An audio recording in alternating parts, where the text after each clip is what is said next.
Yine mi bu hatlar var ya? Neden giden var mı bakalım abi.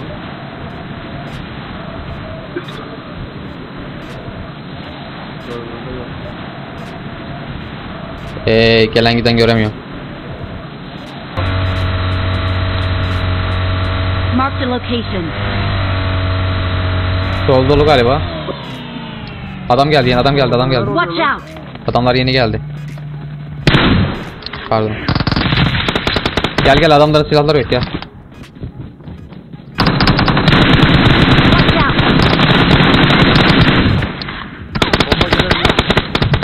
Mark the location. Şuraya kaportasana. Watch out. Tamam.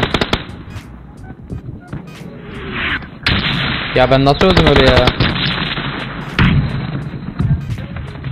4 numarayı.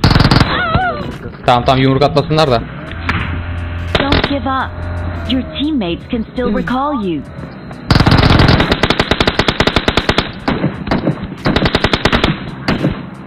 Durumlar sıkıntılı diyorsun yani Ayça. Nasıl ya? Açıldınız ama. Niye açıldınız böyle? Ben bu adamların tepesine I'm yerim bu recalling arada. a teammate. Ahmet. Hayır tepeye inmek yok. Şuraya inin abi. Mark the location. Thanks.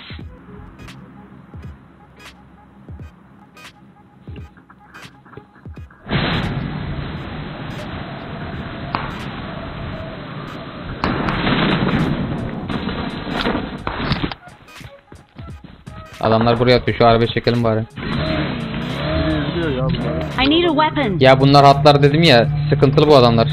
Tamam onlar zaten izliyor. Onların adı çıkmış abi. Onlar işte ben sana dedim ya, uçak sahibi Ramço. Yine bunlar geldi diye. Abi balkonu iyi koruyun, gözünüzü seveyim. Bak bu MP var şurada. Mark the location. Alırım. Sıkıntılı bunlar. Mermisi de burada var. I got supplies.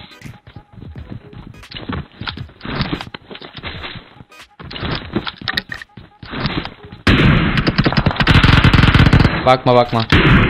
Hatta arabayla gidelim buradan. Bak. Sola açı alıyor bir tanesi.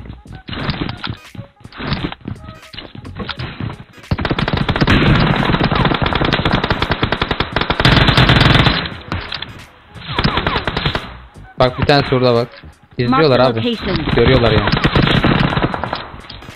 Çık arabayla. Arabayla çık. Geliyor abi adam. Kalk. Abi ben bir şey söyleyeyim mi? Neyse ben şimdi. Adamlar izliyor. Hileli adamlar. Watch out. Aşağıdan bir araba geliyor.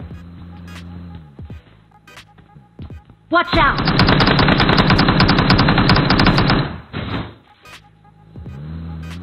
Dayı ona bir support at ya.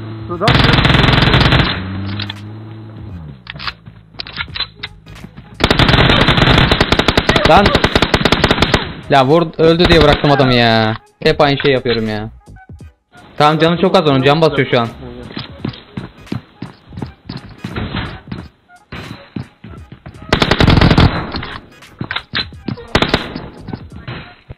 Ya şu orospu evlatlarına bildiririz ya. Bak ya ağzımdan küfür çıktı yine bak.